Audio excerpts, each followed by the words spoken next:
Emma Chen laughed as she chased the butterfly through the tall grass near New Haven Colony. The 8-year-old girl had always been curious about everything around her. Her parents often said she got that from her mother, Dr. Sarah Chen, who studied alien plants all day. Emma's father, Marcus, built the machines that kept their small colony running on this distant world. The butterfly was unlike anything from old Earth. Its wings shimmered with colors that changed in the sunlight. Emma followed it deeper into the grass, away from the other children who were playing near the colony buildings. She could still hear their voices, so she knew she was not too far away. The colony of New Haven was peaceful. About 300 humans lived here, mining rare metals from the ground and growing food in the greenhouses. They had been here for 5 years now, and nothing bad had ever happened. The adults always said this part of space was safe. The alien governments left human colonies alone, and humans left them alone too. Emma caught sight of the butterfly again. It landed on a purple flower just ahead of her. She moved slowly, trying not to scare it away. The flower smelled sweet, and the butterfly seemed happy sitting there. Emma smiled and reached out her hand very carefully. That was when the shadow fell over her. Emma looked up and saw a huge ship in the sky. It was nothing like the human ship she knew. This one was dark green and had sharp edges everywhere. It moved without making any sound, which seemed wrong somehow. All human ships made noise when they flew. The ship came down toward the ground not far from where Emma stood. She had never seen anything like it before. Her parents had shown her pictures of alien ships in school, but seeing one in real life was different. It was much bigger than she had imagined, and it looked mean somehow. Emma heard the other children calling her name from back near the colony. Their voices sounded scared. She turned to run back to them, but her foot caught in a hole in the ground. She fell hard on her hands and knees. Her knee started bleeding, and it hurt a lot. The ship had landed now, and a door opened in its side. Creatures came out that Emma had never seen before. They walked on 2 legs like humans, but they were much taller. Their skin looked like the lizards she had seen in books, but it was dark green and shiny. They wore black clothes that covered most of their bodies, and they carried weapons that glowed with blue light. Emma tried to get up, but her knee hurt too much. She looked toward the colony and could see adults running toward her. Her mother was among them, calling her name. But the lizard creatures were closer. One of the aliens pointed its weapon at Emma. She did not understand why. She was just a little girl, and she was hurt. She was not dangerous to anyone. She tried to say something, to tell them she was just playing, but no words came out. She was too scared. The alien made a sound like clicking and hissing. Emma did not know it was speaking to the others in its language. She did not know it was saying that the small human might be carrying a weapon or a recording device. She did not know that these aliens, called Zephyrians, had rules about killing any creature that might be a threat, no matter how small. The blue light from the weapon got brighter. Emma saw her mother running faster, screaming her name. Her father was behind her mother, and other adults were coming too. But they were still too far away. The alien pulled the trigger.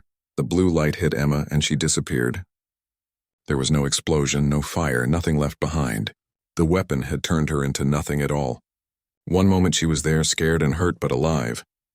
The next moment, there was only empty grass where she had been. Sarah Chen screamed when she reached the spot where her daughter had been. She fell to her knees and touched the ground, looking for any sign that Emma had been there. But there was nothing. Not even her clothes or the small toy she had been carrying. Marcus Chen arrived and put his arms around his wife. He was crying too, but he also looked at the aliens with anger in his eyes. More colonists gathered around them. Some were crying, others were angry, but all of them stared at the Zephyrians. The alien who had killed Emma made more clicking sounds. Another alien, one with more decorations on its black clothes, stepped forward. It spoke in broken human language. Small creatures showed threatening behavior. Standard response protocol followed. Matter is closed. Sarah Chen looked up from the ground. She was just a child. She was playing. She was not a threat to anyone. The decorated alien tilted its head. Inferior species should control offspring better. Zephyrian Empire does not tolerate potential security risks. You should be grateful we did not destroy entire settlement. Marcus Chen stood up slowly. His hands were shaking, but his voice was steady. She was 8 years old. She was chasing a butterfly. The alien made a sound that might have been laughter. Ignorant mammals. You know nothing of proper security. Consider this lesson learned. The aliens walked back to their ship. Within minutes, they were gone, leaving only the empty spot where Emma had been and a colony full of people who would never forget what they had seen. That night, Marcus Chen sent a message to Earth. Then he sent it to every human colony, every human ship, every human station in space. The message was simple. The Zephyrians killed Emma. She was 8 years old. She was playing. Sarah Chen sat by the window, looking out at the grass where her daughter had been that morning. She was not crying anymore. She was thinking about something her grandfather had told her long ago, something about what humans did when someone hurt their children. Across human space, the message spread. On Earth, in the government buildings, serious people in expensive clothes read the report. On mining stations, workers stopped their machines and gathered around communication screens. On exploration ships at the edge of known space, captains called their crews together. Everyone heard about Emma Chen. Everyone learned what the Zephyrians had said afterward. And slowly, quietly, something began to change in human space. The Zephyrian Empire controlled dozens of worlds and hundreds of stations. They had thousands of ships and millions of soldiers.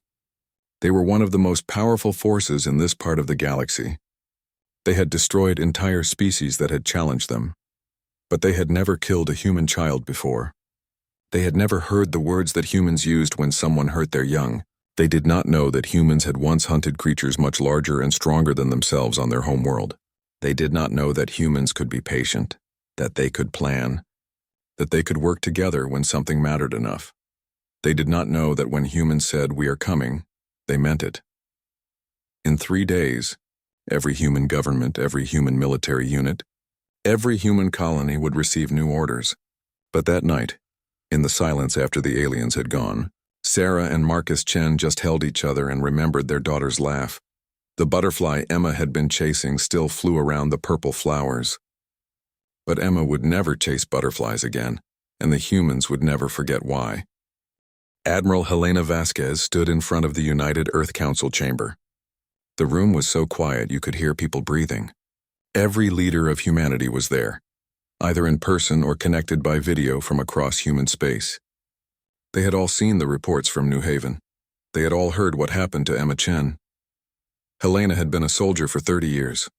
She had fought in 3 wars and commanded ships in battles that saved human worlds. But she had never felt anger like this before. Looking at the faces around her, she could see the same feeling in everyone else. "The Zephyrian Empire has responded to our request for justice," Helena said. Her voice was calm, but everyone could hear the ice in it. They said, and I will read their exact words, "The matter is closed. Inferior species must accept the consequences of poor offspring control.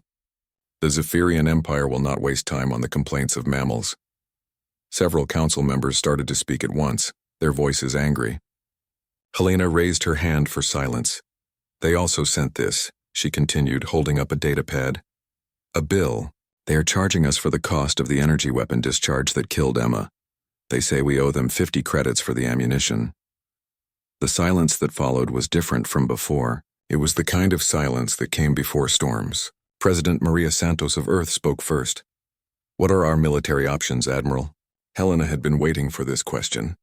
"On paper? Very limited. The Zephyrians have over 3,000 combat ships. We have 57 that could fight in deep space. They control 42 star systems. We have 12. They have been a spacefaring civilization for 2,000 years. We have been in space for less than 200. She paused and looked around the room. But they made one mistake. They killed our child, and they think that makes them strong. Dr. James Wright, the head of Human Research and Development, leaned forward. "What are you suggesting, Admiral?" "I am suggesting we send them a message," Helena said. "A simple one. 3 words in their language, transmitted so clearly that every Zephyrian in their empire will receive it." "What message?" President Santos asked. Helena's smile was not pleasant. "We're approaching." The discussion that followed lasted 6 hours. Some council members wanted to try diplomacy again. Others wanted to report the Zephyrians to the Galactic Court, though everyone knew the court had no power over empire-level species.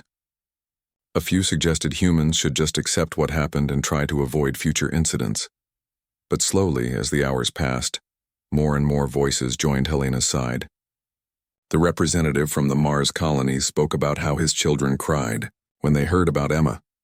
The delegate from the asteroid mining stations talked about how his workers had stopped singing the songs they always sang while they worked. This is not just about one child, said Dr. Lisa Park from the science stations. This is about what kind of species we choose to be. Do we accept that more powerful aliens can kill our children without consequences? Do we teach our young that their lives matter less than alien convenience? Finally, President Santos called for a vote. The result was unanimous. Every human government, every human military force, every human colony would receive the same orders. They would prepare for war, but first, they would send the message. The transmission went out exactly 24 hours after the council meeting ended. It was broadcast on all Zephyrian military frequencies, sent to their government buildings and transmitted to their news networks. The message was short, spoken in perfect Zephyrian language by a computer that had been programmed to pronounce every sound correctly. We're approaching. That was all. No threats, no demands, no explanation. Just those two words. Sent from humanity to the Zephyrian Empire. General Krekstar received the message while he was eating his morning meal in his command center on the Zephyrian homeworld. He was a veteran of dozens of wars and had personally commanded the destruction of 7 different species that had challenged Zephyrian authority. He listened to the message 3 times, then started laughing. The sound echoed through his command center and his staff began laughing too, though they were not sure why. Sir? Asked his aide, a younger Zephyrian with bright green scales. The mammals have sent us a threat, Krekstar said, still chuckling. They think they can frighten us with words. He called up the human military files on his computer. 57 ships capable of deep space combat, 12 worlds with basic defensive systems, no allies with significant military power, no advanced weapons technology, no experience fighting against Empire-level civilizations.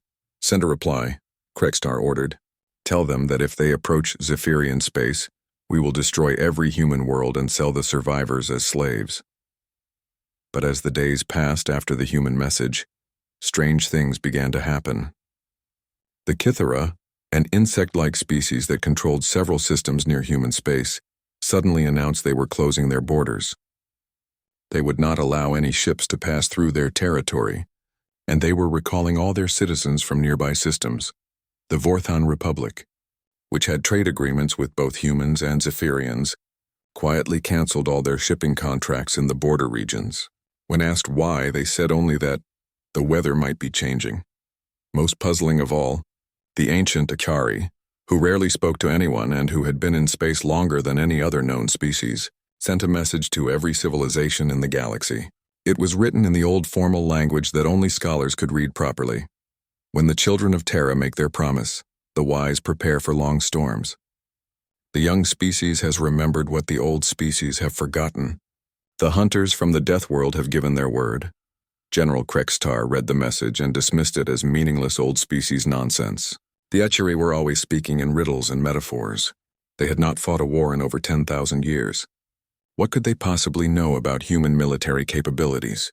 But other species began to take the warning seriously. The hegemony of Talix moved 3 entire fleets away from the border regions. The Crystalline Collective stopped all mining operations within 50 light-years of human space. Even the Zephyrian Empire's own allies began asking questions about their military preparations. Sir, Krekstar's aide said one morning, the High Command is asking why we have not responded to the human threat with military action. Krekstar looked up from his reports. What threat? They have 50 ships against our 3,000. They have 12 worlds against our 42. They are mammals with barely 2 centuries of spaceflight. What threat could they possibly represent? His aide hesitated. The other species seem to think there is something we do not understand about humans. The other species are cowards, Krekstar said dismissively. They see phantoms where none exist. Humans are weak. We proved that when we killed one of their offspring without consequence. But late that night, alone in his quarters, General Krekstar found himself thinking about the human message. We're approaching. Such simple words, but something about them bothered him. It was not a threat of immediate action. It was not an angry demand for justice. It was just a statement of fact, delivered with the certainty of mathematics. He tried to push the thought away, but it kept returning. Humans were prey species from a soft world. They had no natural weapons, no hard shells, no poison. They were slow and weak compared to Zephyrians. So why did their message sound less like a threat and more like a promise?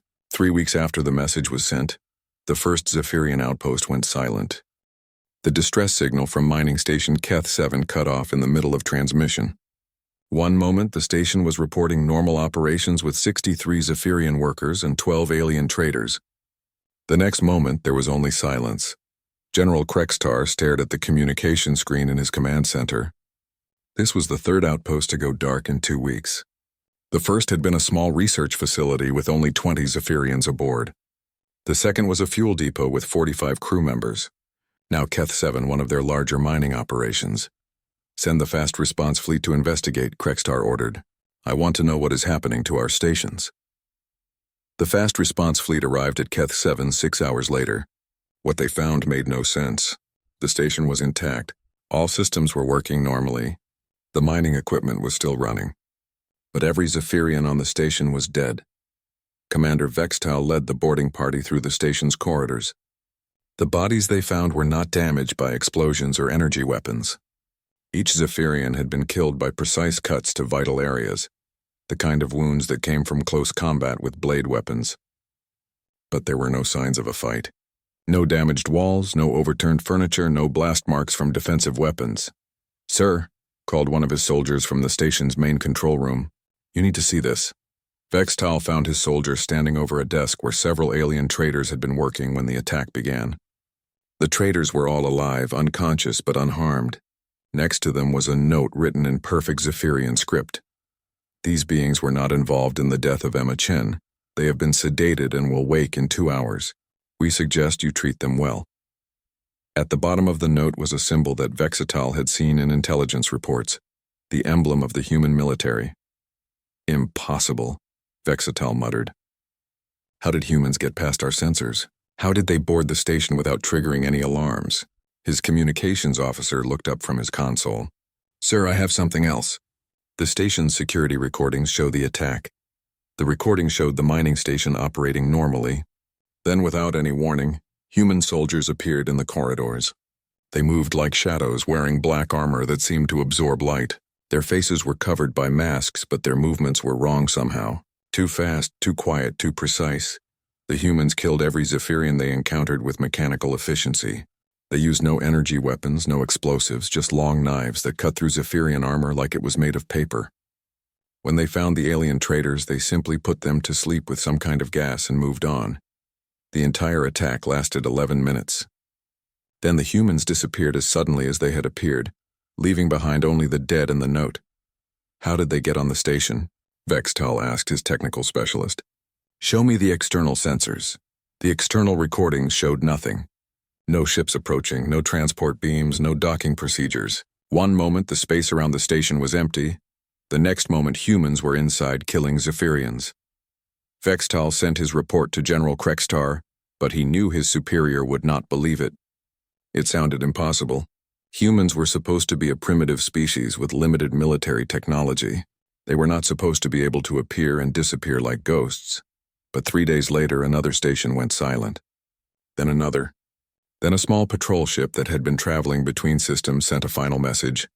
"Humans on board. How did they get here? How did they know where we would be?"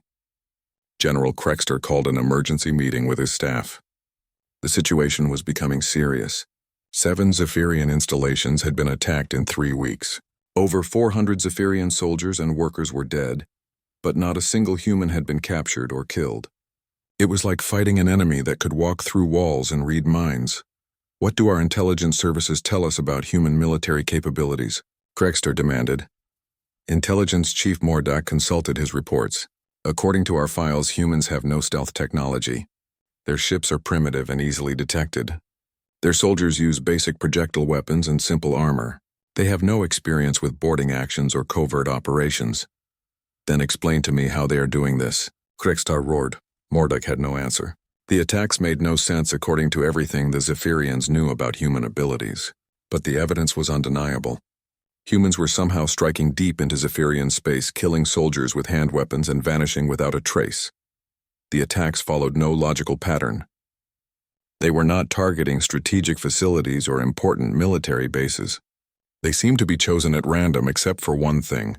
They only killed Zephyrians. Any other species found on the attacked stations was left alive and unharmed.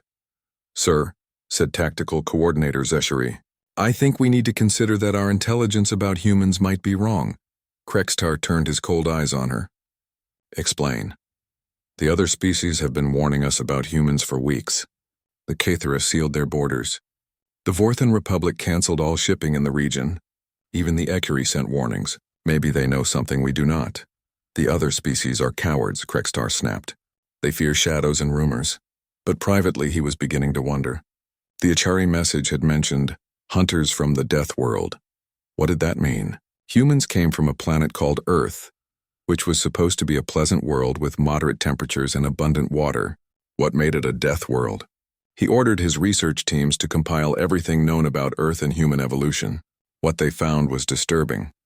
Earth was not the peaceful world the Zephyrians had assumed. It was a planet where thousands of species competed for survival, in an endless cycle of predator and prey. Humans had evolved not as the strongest or fastest creatures, but as persistence hunters.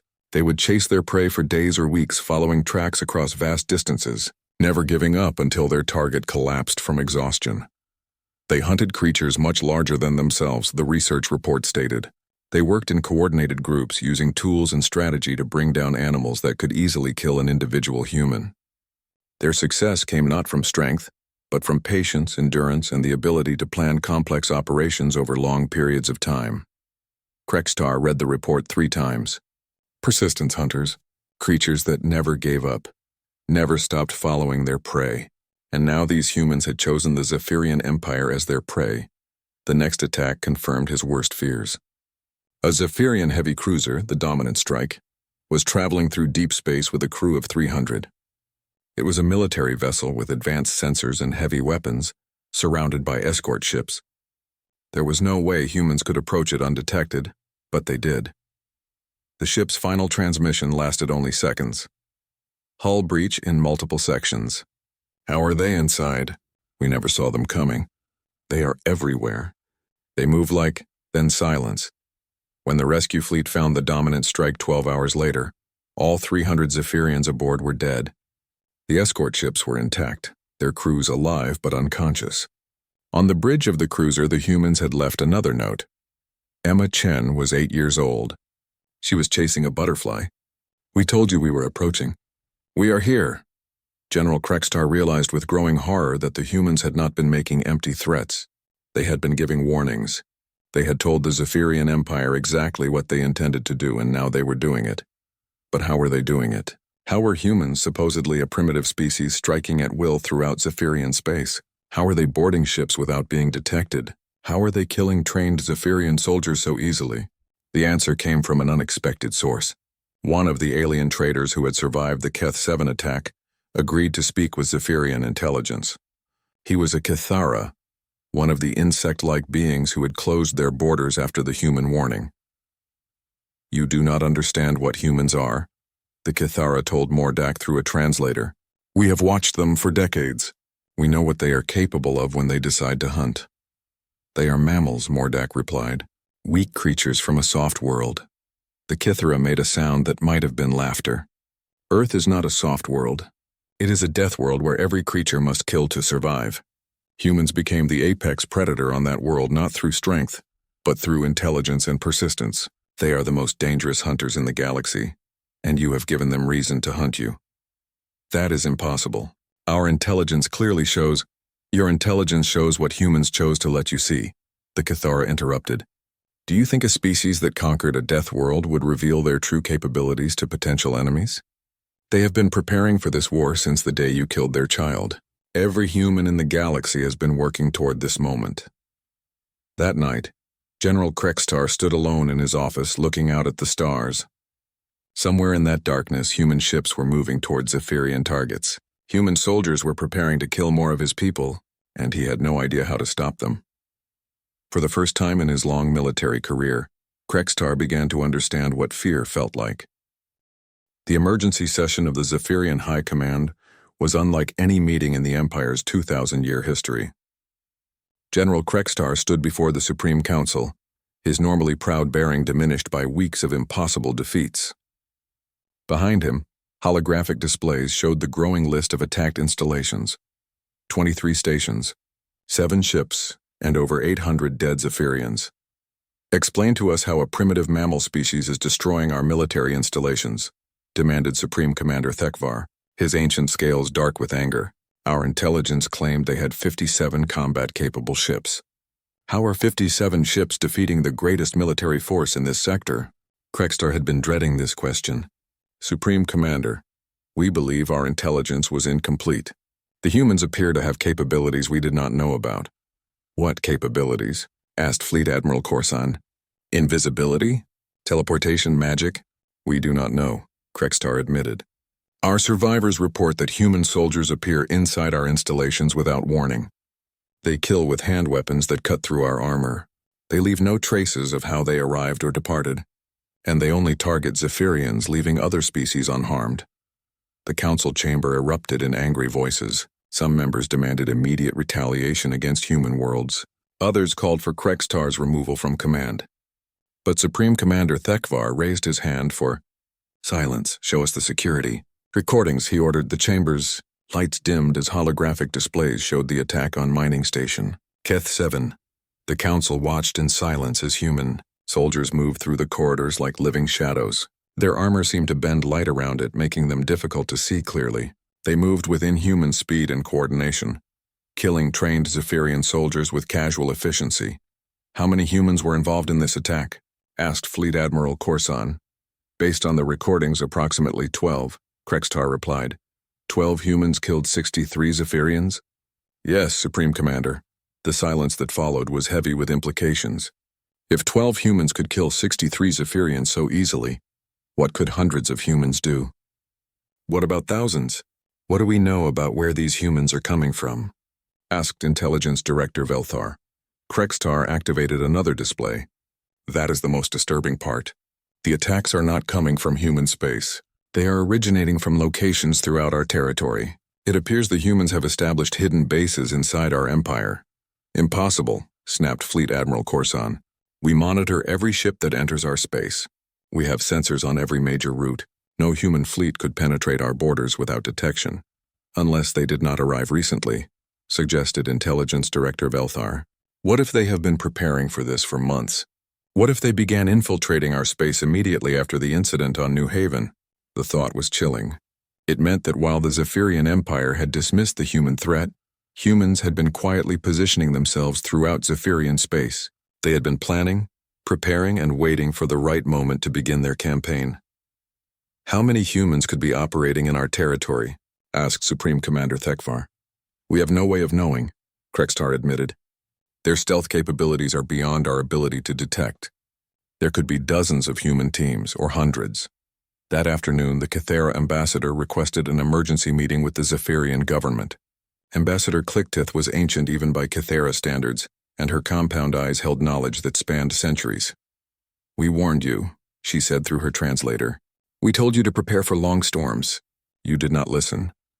"What do you know about human capabilities?" demanded Intelligence Director Velthar. "We know that humans are persistence predators from a death world," Clicktith replied. "On their planet, they hunted animals much larger and stronger than themselves. They did not rely on speed or strength. They relied on endurance, intelligence, and the ability to work together. That does not explain their current military capabilities." Clicktith's mandibles clicked in what might have been amusement. "Do you think evolution stops when a species reaches space? Humans have been adapting their hunting strategies to work among the stars. What you are seeing now is not new technology. It is very old instincts applied in new ways. You speak in riddles, Ambassador." "Then let me speak plainly," Clicktith said, her voice becoming serious. "Humans spent millions of years learning to hunt creatures that could kill them easily. They survived by being smarter, more patient, and more determined than their prey.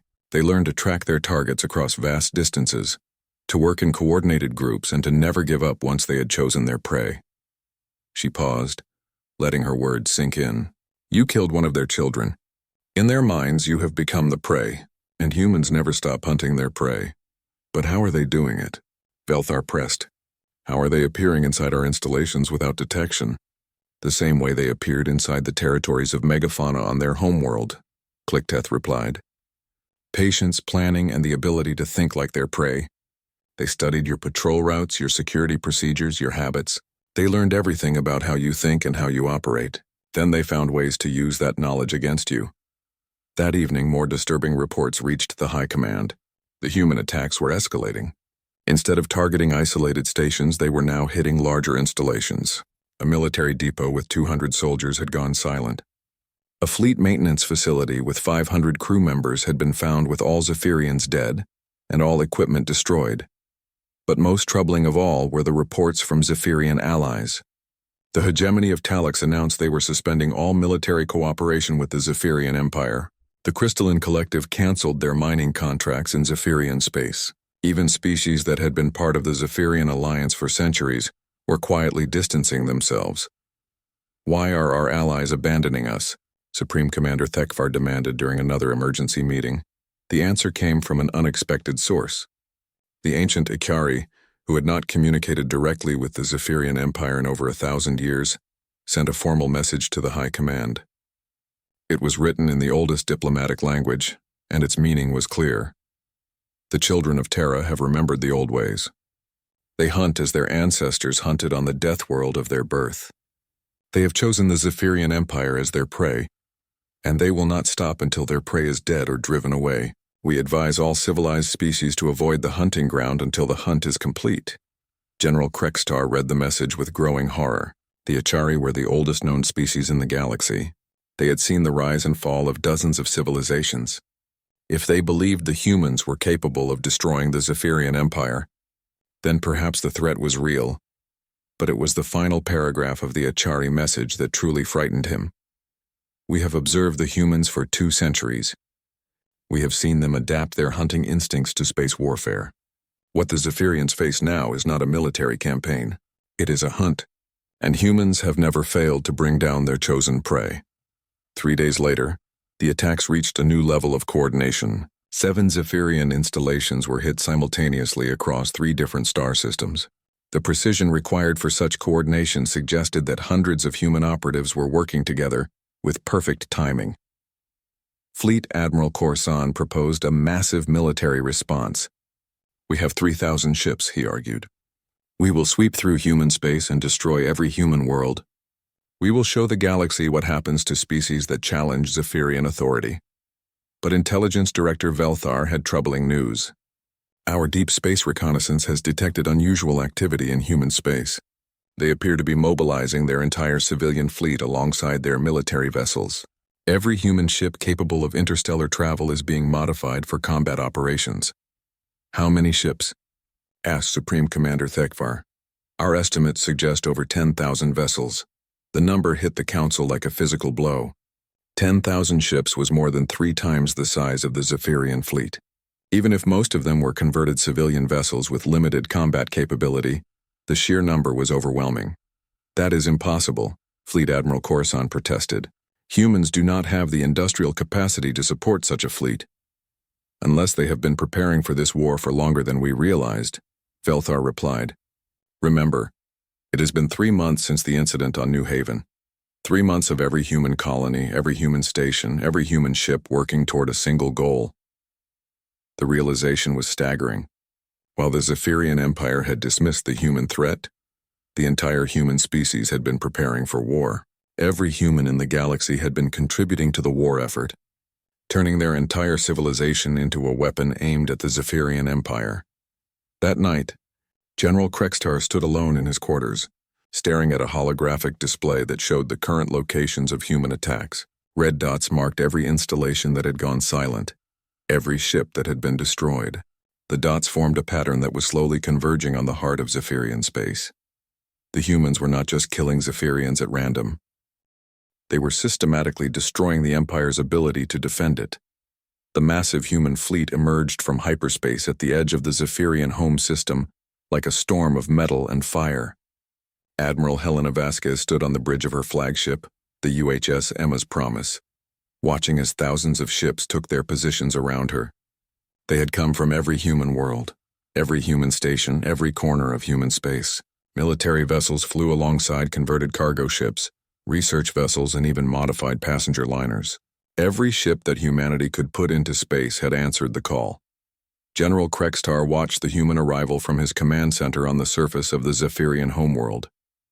His sensors counted ship after ship until the numbers became meaningless. 10,000 vessels, just as intelligence had predicted. But seeing them all together was different from reading reports. The human fleet was so large it blocked out the stars. "Sir," his communications officer called out, "we are receiving a transmission from the human fleet." "Put it through," Krextar ordered, though he dreaded what he might hear. Admiral Vasquez appeared on the main screen. She looked tired, as if she had aged years in the past few months. But her eyes held the cold certainty of someone who had already decided how this would end. "General Krextar," she said, her voice carrying clearly across the void between their ships, "I am Admiral Helena Vasquez of the United Human Fleet. We have come as we promised." "Admiral," Krextar replied, trying to keep his voice steady. "Surely we can resolve this situation through negotiation. The Zephyrian Empire is prepared to offer significant compensation for the unfortunate incident on New Haven." Vasquez's expression did not change. "You killed our child? You sent us a bill for the ammunition. You called us inferior mammals. There is nothing to negotiate." Behind her on the screen, Krextar could see the bridge of her ship. Human officers worked at their stations with quiet efficiency, their faces showing the same cold determination as their admiral. These were not the primitive mammals the Zephyrian Empire had expected to face. These were predators who had traveled across the galaxy to finish a hunt. "Admiral, please," Krextar said, desperation creeping into his voice. "Emma Chen's death was a tragic mistake. We are prepared to punish those responsible, to pay any reasonable compensation, to sign treaties ensuring such incidents never happen again." "The one responsible was your soldier," Vasquez replied. "He followed your protocols. He acted according to your empire's policies. There are no individuals to punish. There is only your empire and what it chose to do to our child. Then what do you want?" Krextar demanded. "What will it take to end this?" For the first time, Admiral Vasquez's expression softened slightly. "We want what every parent wants when someone hurts their child. We want to make sure it never happens again." The transmission ended, leaving Krextar staring at a blank screen. Around him, his staff waited for orders, but he had none to give. The human fleet outnumbered his forces by more than 3-1. His best ships had been crippled by months of human raids. His supply lines had been cut. His allies had abandoned him. The Zephyrian Empire, which had dominated this sector of space for 2,000 years, was about to fall to a species they had considered primitive. The first phase of the human assault began 6 hours later.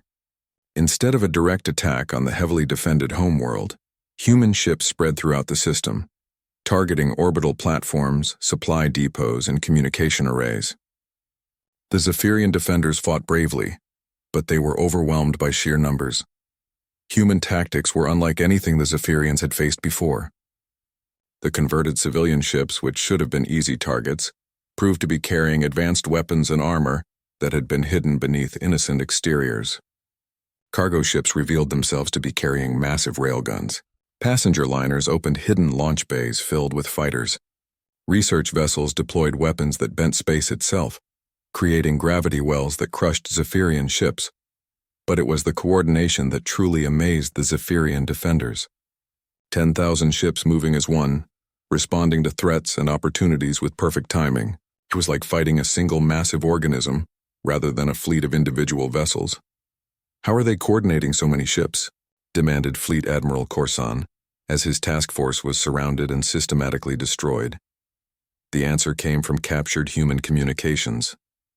The entire human fleet was connected by a quantum communication network that allowed instant coordination across vast distances. Every ship knew the position and status of every other ship at all times. Every captain could see the entire battle from the perspective of the fleet admiral. It was technology the Zephyrian Empire had never developed, and it gave the humans an overwhelming tactical advantage. As the battle continued, it became clear that the humans were not trying to destroy the Zephyrian fleet. They were capturing it. Human boarding parties swarmed onto disabled Zephyrian ships, but instead of killing the crews, they sedated them and took them prisoner. Entire squadrons of Zephyrian vessels were captured intact. They are not acting like conquerors, observed Intelligence Director Velthar during a brief lull in the fighting. They are acting like hunters preserving their prey. The observation proved accurate. As human forces secured orbital space around the Zephyrian homeworld, they established a communications network that reached every Zephyrian citizen on the planet below. Admiral Vasquez's voice echoed through every building, every home, every government facility. "Citizens of the Zephyrian Empire," she said, "your military has been defeated. Your government has fallen, but we have not come here to destroy you. We have come to make sure that what happened to Emma Chen never happens again." General Krextar, now a prisoner aboard a human ship, watched as the humans implemented their plan for the Zephyrian homeworld. They did not bomb cities or massacre civilians. Instead, they established what they called Emma Chen memorial stations in orbit, around every major population center. These stations served multiple purposes. They provided humanitarian aid to Zephyrian civilians, helping to rebuild infrastructure damaged in the fighting. They offered medical care and education to any Zephyrian who wanted it.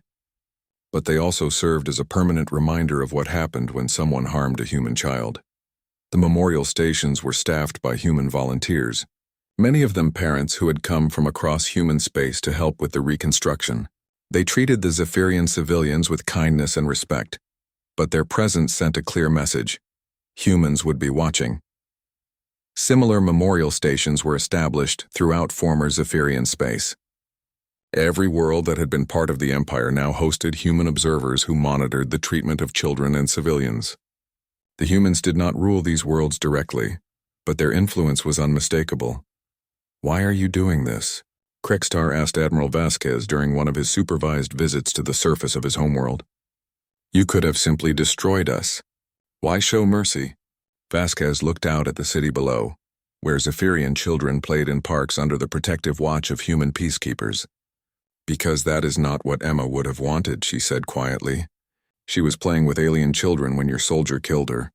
She would not want us to hurt innocent people in her name." "Then what was the point of all this?" Krextar demanded. "What was the point of destroying our empire if you were going to show mercy in the end?" "The point," Vasquez replied, "was to make sure the galaxy understands what happens when someone hurts our children. The point was to show every species in space that humans protect their young, and that we remember those who threaten them." She turned to face him directly. "Your empire is gone, General. Your military is disbanded. Your colonies are now independent worlds under human protection, but your people are alive and safe. That is more mercy than you showed Emma Chen." In the years that followed, the galaxy learned to respect the new reality. The Emma Chen Memorial Network became a powerful force for peace, protecting civilians and children across dozens of worlds. Other species began to seek human protection for their own colonies, knowing that humans would defend the innocent with the same determination they had shown in hunting their enemies. The Zephyrian people, freed from their empire's military culture, began to build a new society based on cooperation rather than domination. Many of them worked alongside humans in the memorial stations, helping to protect the children of other species. And in a small garden on the former Zephyrian homeworld, now called New Hope, humans and Zephyrians together tended flowers that grew around a simple monument. The inscription was brief, written in both human and Zephyrian languages: Emma Chen, age 8. She was chasing butterflies. Below that, in smaller letters, was the promise that had changed the galaxy. "When you hurt our children, we will find you. We will always find you." The monument served as both a memorial and a warning. It reminded the galaxy that humans were no longer the weak species that other civilizations could ignore or abuse. They had become something far more dangerous, a species that would cross any distance, fight any enemy, and sacrifice anything to protect their young. And somewhere in the garden, butterflies still flew among the flowers, their wings catching the light as they danced in the gentle breeze. They were safe now, as were